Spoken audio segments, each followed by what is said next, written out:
part na ng hunting night fish natin. Kasama ko ang tatay ko. That little mouse, cause I'm an albatross. I'm an albatross. Malapit na kami sa aming kalat na kitang. Banda yata dyan yun eh. Di ba namin nakita yung bandera namin?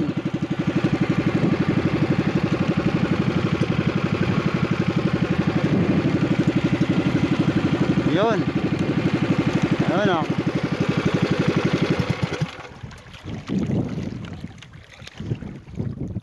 Eto na.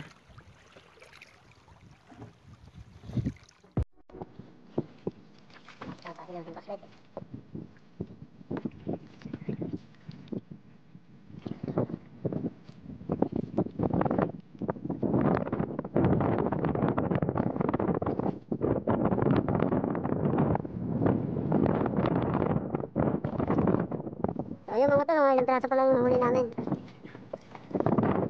Apat na maliliit pa lang. Naman, yun, meron na. Yun. Ilan pa ata, parang pahuli. Narundag pa yun. Ayaw magpahuli. Yun.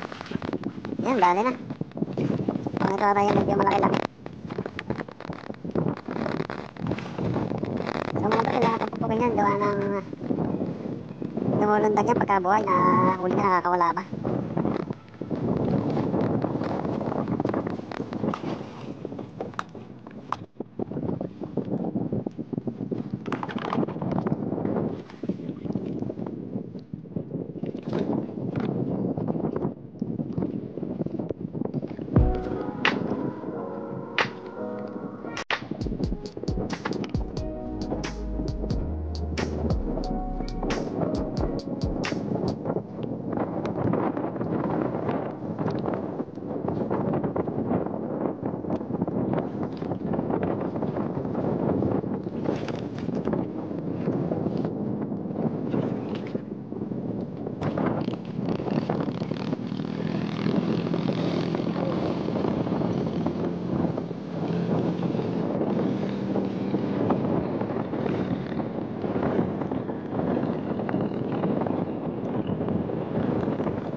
mga tol, pauwi na kami. At ito nga ang huli namin. Ilang piraso lang nga tayo, ewan ko lang kung ilang kilo yung aabutin. Sensya na nga pala, medyo maingay. Yung motor namin ay sadyang maingay talaga to.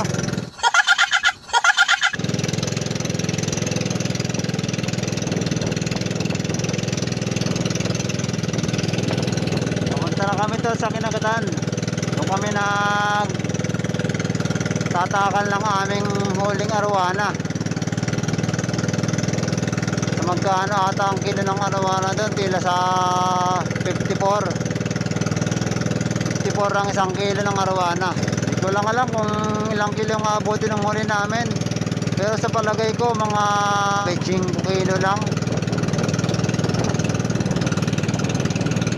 A few moments later. So mga tol, dito na tayo sa barangay Kinagatan. At dito natin kikilayin yung huli naming arwana.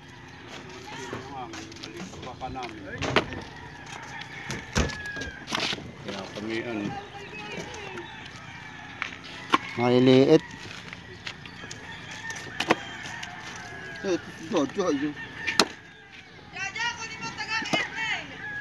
Ha? Kanino? Ilan taga yun?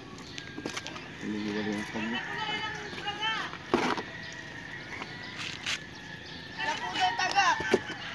Ito ilan taga daw? 5.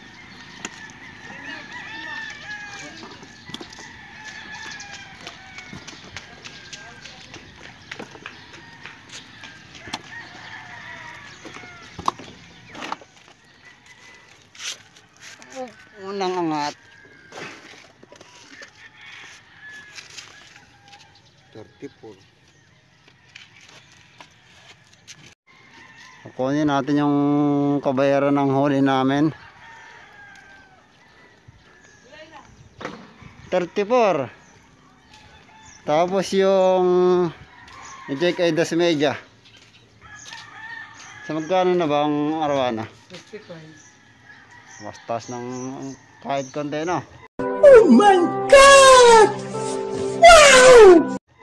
At yun na nga yung part 2 ng hunting night fish namin. Dun sa mga nag-aantay, pasensya na, medyo natagalan yung part 2. Nagka-problema kasi yung editor ko, kaya ngayon lang uli nakapag-upload. So yun, siguro baka subukan uli naming mangalat ng kitang. Pero kung bago lang kayo sa channel ko, mag-subscribe na din at pakipindot na din yung notification bell para updated kayo sa bago kong i-upload na video. Salamat sa panonood. Hanggang dito na lang. Bye!